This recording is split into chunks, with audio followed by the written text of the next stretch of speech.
Alright, so my boy Jesse is coming to the house today. We are going to be doing a couple of videos. We're going to do a Thirsty Thursdays. We're also going to do a couple videos for my All Circles Media. So, check it out. It's going to be a good time. I'm just walking through my house. Boom, bah, ba, boom, boom, bah. Walking through my house. Boom, bah. We're walking through the house. Boom, bah. Alright, I think that boy is here. I don't have a filter on. It's too bright out there. Too bright out there. Can't Yeah, see like the styling, bro. Someone's got to be. Jesse's in the building. I'm right here. I'm in the building. We're gonna be doing some videos. It's gonna be a good time. It's gonna be the best time. Dude, I gotta show you this new hot artist. His name is Thirstay. Thursday? Yeah. It's Jamal. Is it really? Yeah, it's Jamal. Isn't that crazy? That's good. That's dope. Dude. That's awesome. Jesse's in the house. Gotta get that focus. Where am I at? Where am I going?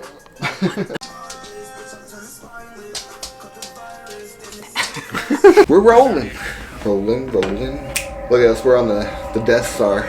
Welcome to the Death Star. Yeah. Please park your TIE fighter. Which one is it? The first, the second, or the Star Killer base, or? Dude, Star Killer base. Yeah.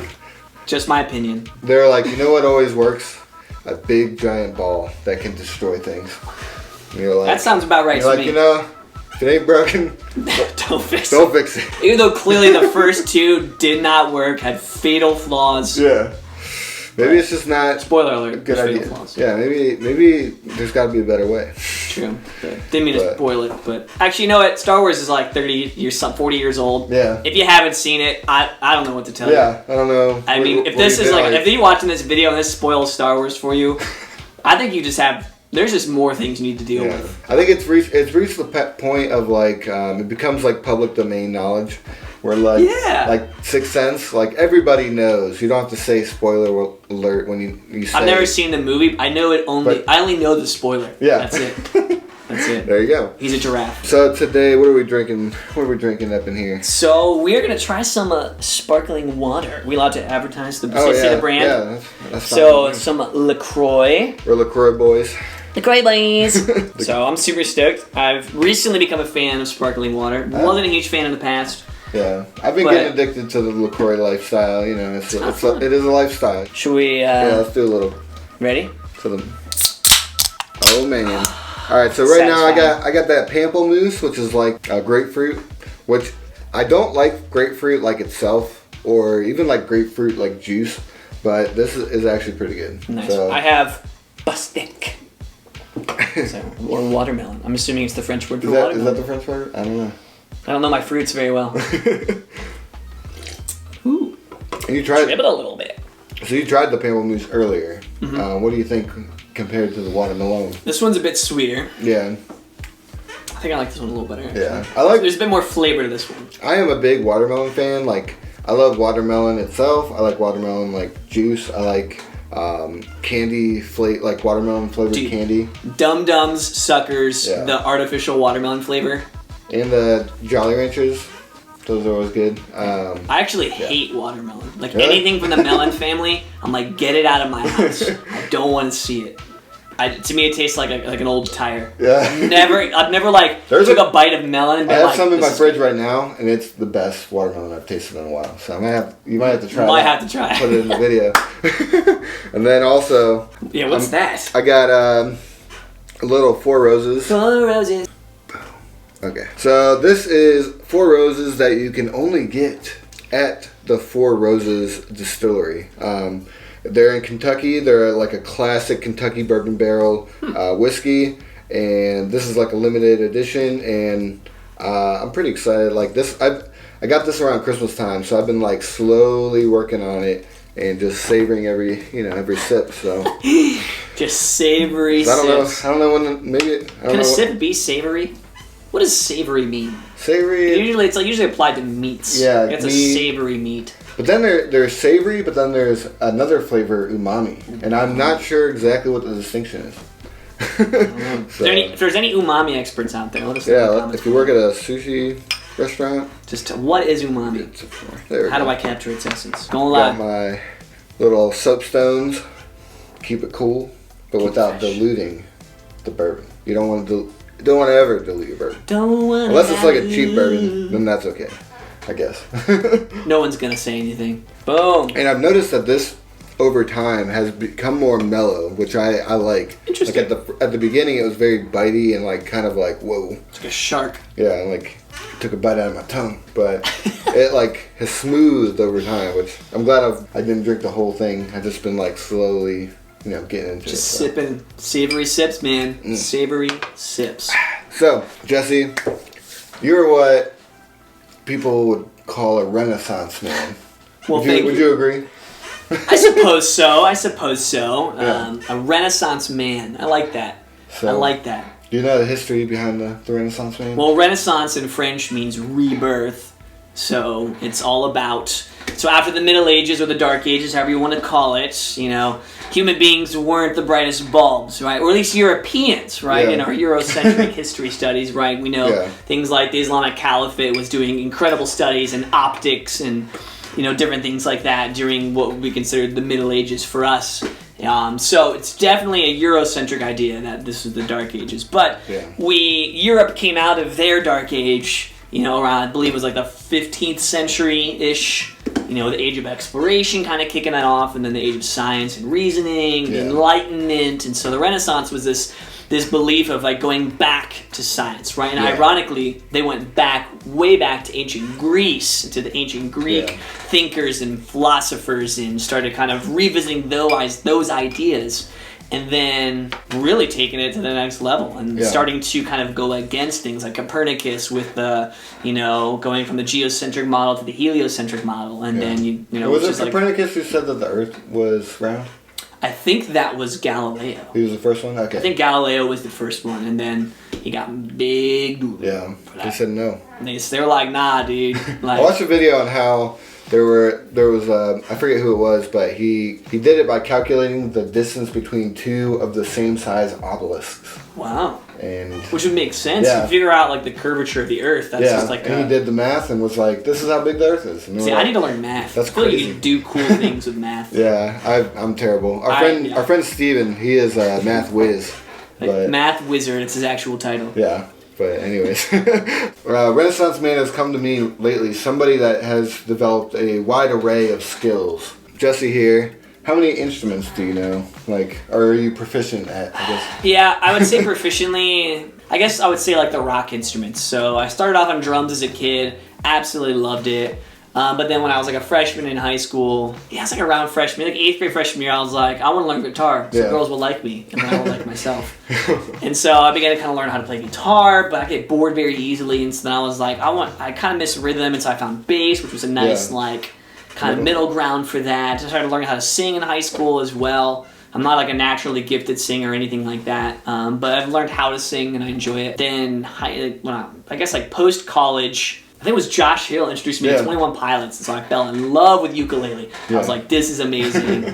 So I learned ukulele. I learned piano in high school as well. Just bought a keyboard at a Black Friday sale in like 2008 at like 4 in the morning. It was great. So I learned a bit of keys. I'm not a great keys player, but like I can play keys. I would say my best instruments would be bass, drums, and ukulele. Yeah, and you're good at like different styles of drums, and like you've competed and stuff. Yeah, I've just messed around. I really enjoy drums. To me, it's like the happiest place on earth, right? Like, forget you, Disney.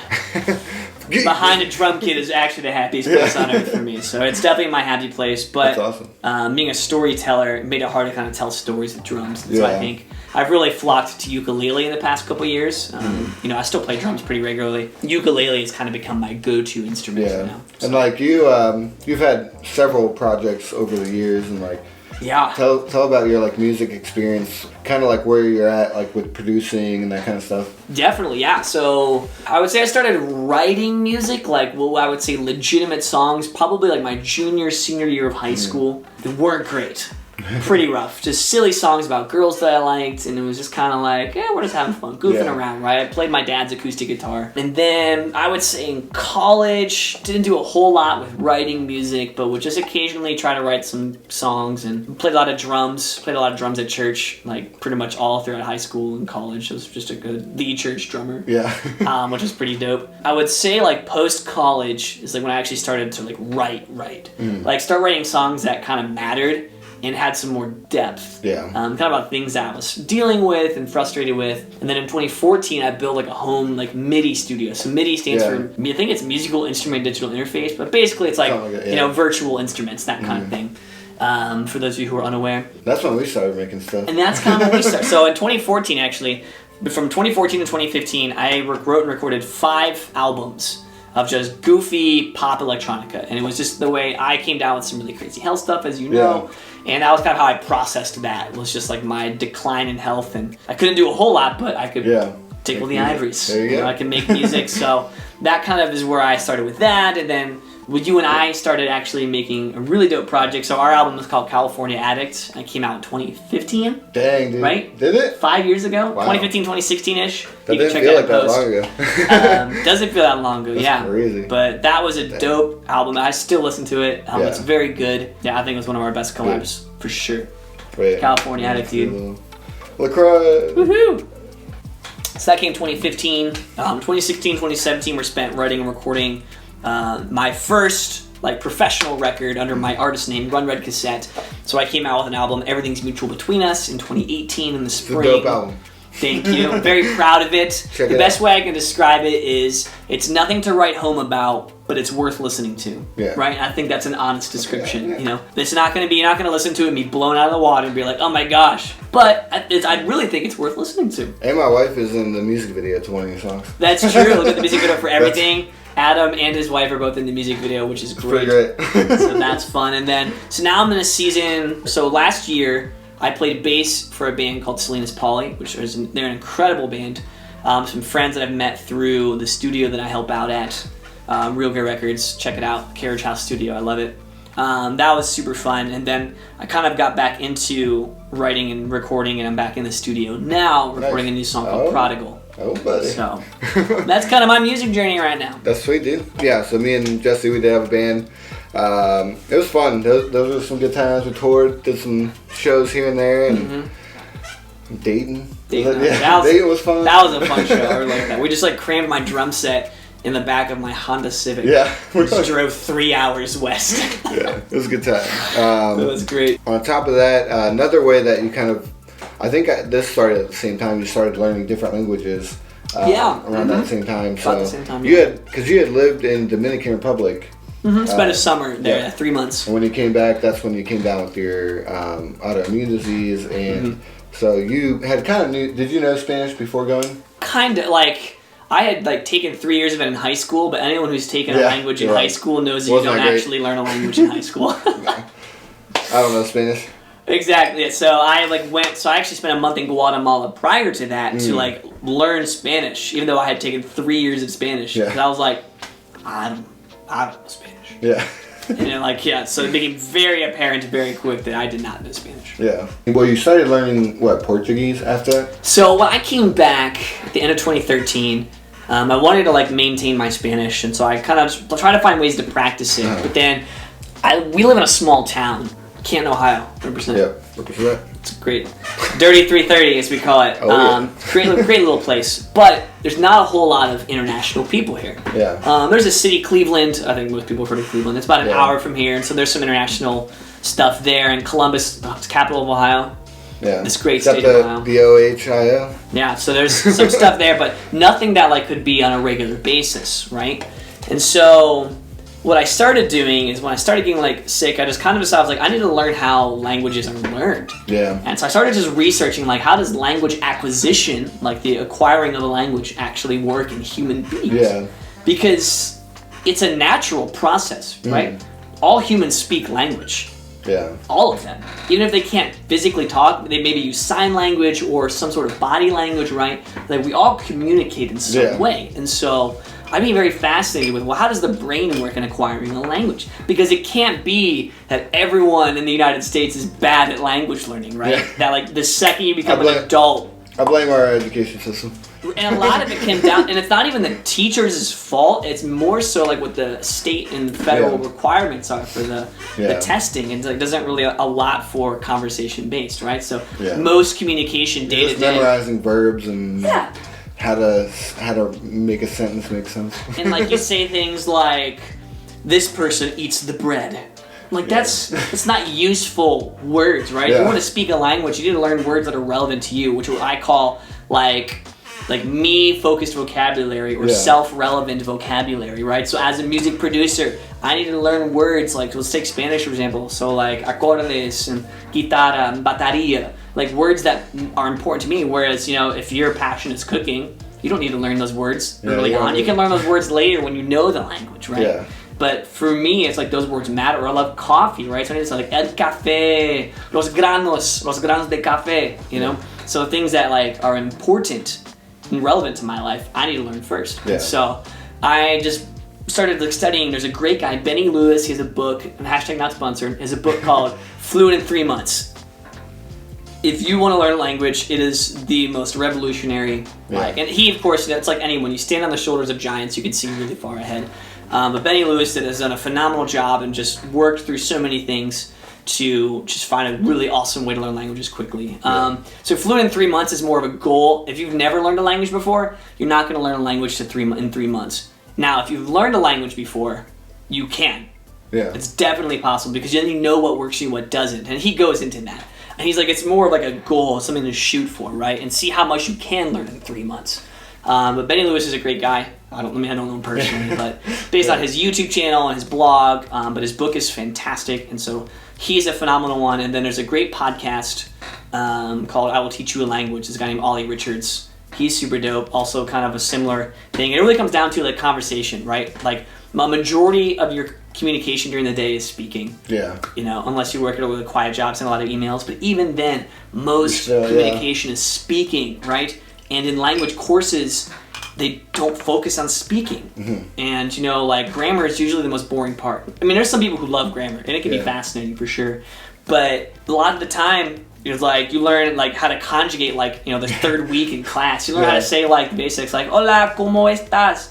Estoy bien. ¿Y tú? Bien, gracias. Like, okay, that's great. That is relevant, right? Yeah, but then 9 times out of 10, like if you're an American, but it never was asked. Yeah. Like in those situations, in real life situation, you introduce yourself to someone. 9 times out of 10, if you're an American and you're learning a new language, they're gonna ask you, why are you learning my language? Oh yeah. ¿Por qué estás aprendiendo español? Like, why are you learning Spanish? Because they're gonna be curious. It's like, well, you're taking an interest in my language, my culture. Yeah. Why is that? But that's like, you don't learn that until like, way down the road. But like, that's such a relevant question to know. Yeah. And then you need to learn a response. Estoy aprendiendo el español porque me encanta la cultura. So like, I'm learning Spanish because I love the culture, right? That's a relevant thing to know. And we don't really learn that. And so a lot of it has to do with just the way that people think you need to learn a language, right? And a lot of teachers will kind of teach that method. Like, you need to learn how to say library. When did you use library in English? How did you talk about the library? But everyone remembers, biblioteca. Like, but no one... The discotheque. Yeah, la discoteca. Like, what? Who says discotheque? But, like, these are the words that we remember. And it's, or like, train station. Yeah. There's not a lot. This is America. We don't, for whatever reason, America doesn't like trains. Even though trains were like the backbone of they're like society. Sketchy little places. Like they still are relevant, I guess, but I don't really know much about them. Yeah, like freight trains, I guess. We have the largest freight network in the world, but like passenger trains, like very few people take. No one does that. But so you learn words like that, but it's like those aren't relevant to your regular life. I like the way that you do it, where you use apps to kind of have conversations with people. Explain it, like, what are some of those apps, and like, how do you get into that, I guess? Definitely, yeah. So first piece of advice is you're going to make mistakes, so don't be afraid of making mistakes, right? I had a good friend. I'll tell you a quick story.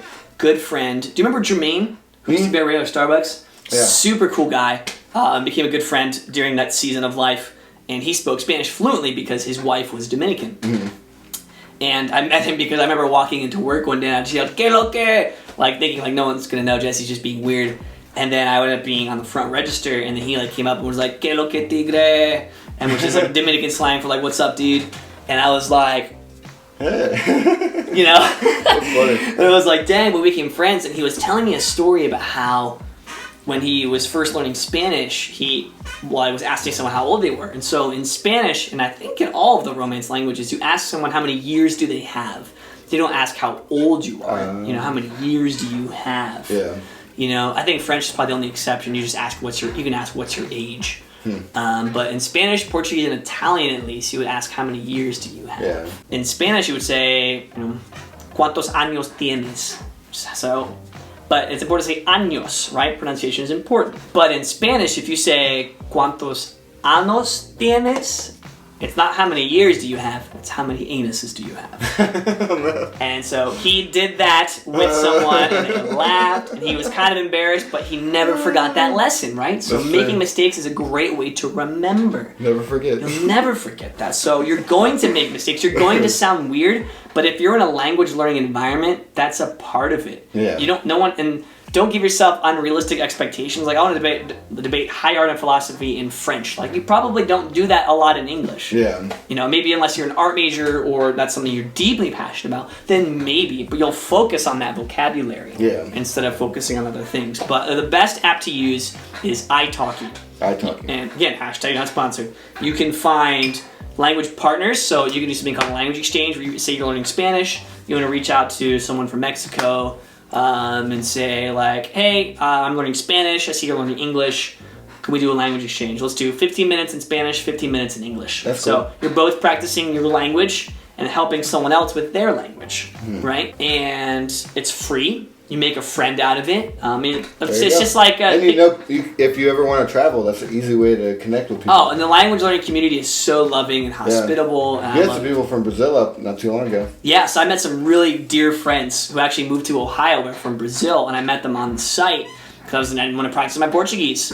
And then we were talking and found out we lived in Ohio, and they just moved to Ohio, and then now we're brothers. I love them. I went to visit them a few months ago, right before everything, all the pandemic stuff, and then they came to visit me last fall, and That's fun. It's I wouldn't know these brothers if it wasn't for just wanting to learn language. That was the same night that I stumbled into my 10-year high school reunion.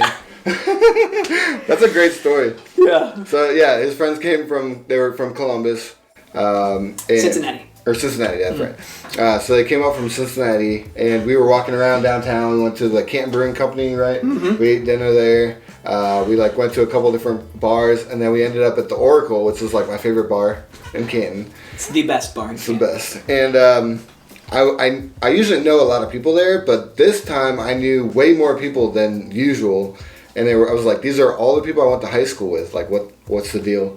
And it turned out that it was they originally had my 10-year class reunion at George's, which is a couple restaurants over, and then they all went to the Oracle afterwards. So I stumbled into my 10-year class reunion.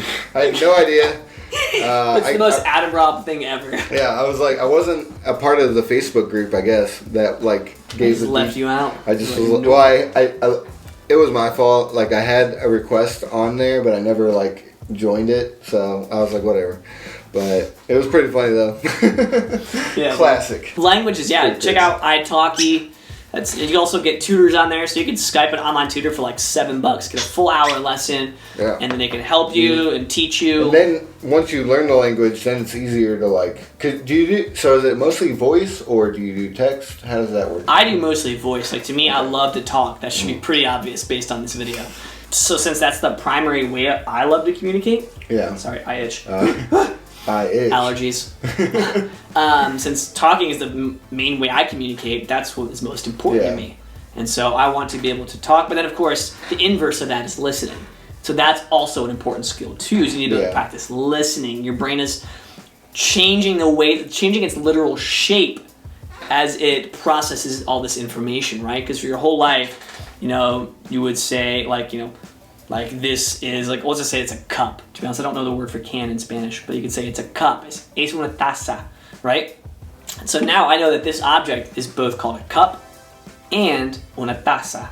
And so your brain works in images, so work with that. And so you have to retrain your brain to have multiple sounds for an object. Because if you think about it, all language is just a noise that represents an idea. Like the word atom, that's just a noise that he responds to. Yeah. Right? I say atom. That I identify with. It's a noise he identifies with. And that's really all language is. And so when you break it down to that core level. Yeah.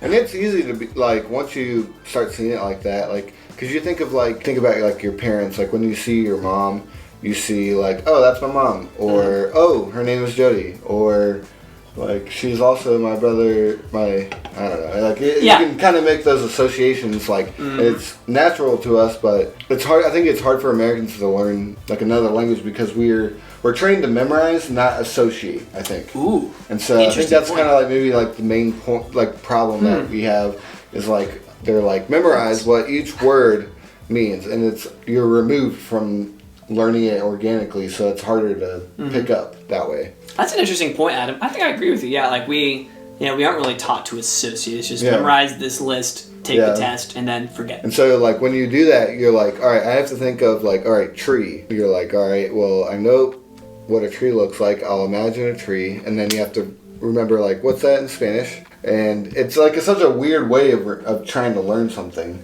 Like, so that's interesting. I would agree with that. Be patient with yourself and just have fun. Like it's the biggest thing is like you need a motivator, right? So I fell in love with Spanish because I visited the Dominican Republic. It's a beautiful nation and beautiful people, incredible food and music. I just fell in love with it. So anytime I would get stuck in my Spanish, I would just remember how much I love it and think of me one day being totally fluent in interacting with people in a casual manner. And with every language I've learned, there's always been some sort of voice crack. With every language I've learned, it's always come down to passion has to be your motivator, right? Yeah. If like that's why so many people hate languages in high school because like you have to take a foreign language. So then we'll say, well, I'll take Spanish. That sounds easy. I was like, can I take Japanese? They're like, we don't teach that. And I'm like, well, that's lame. And that's exactly it. But you're exactly right because like you would have probably done so well in Japanese because you cared about the culture behind it. Japanese cool. Exactly. Whereas like you may not be necessarily drawn to Spanish culture or Latino culture, and that's okay. Yeah. There's not like a one culture that's the best. But what I like to say to people, like, I love learning languages because I get to see what every single culture brings to the table of life, right? So Americans, right? I've grown up in the United States. I love this country to death. It's an incredible, incredible place. Despite its problems, the United States is a wonderful country. Something Americans are really good at is like punctuality in general, of course. This is all generalizations. We're good at punctuality. We're usually good with money. We're innovative entrepreneurs. Like these are a lot of things that define this country, and I think that's a great thing. But maybe we're not super great at relationships, right? I think something Latino culture does really well is like the importance of cultivating relationships, right? When I was in the Dominican, we would have what we call Dominican time, and I've heard from other, Latin countries that it's a similar thing. But I would schedule a meeting with someone, and I'm like, hey, meet at the Central Park at 2:00, and I'm like, got it. And it'd be like 2:30, and then finally, Rodrigo finally shows up. And I'm like, Rodrigo, where have you been? He's like, oh, I ran into Diego on my way here, and then, Chule was talking to me, and I had to ask how Chule's parents were doing. I know they were sick, so I wanted to make sure they were doing okay. Yeah, it's a whole thing. Down. And I had to ask about Chule's grandma and want to see if she was still baking cookies. And so, like, to them, relationship trumps appointment, right? Yeah. Which again is not always like as an American that offended me, right? Because it was a cultural difference.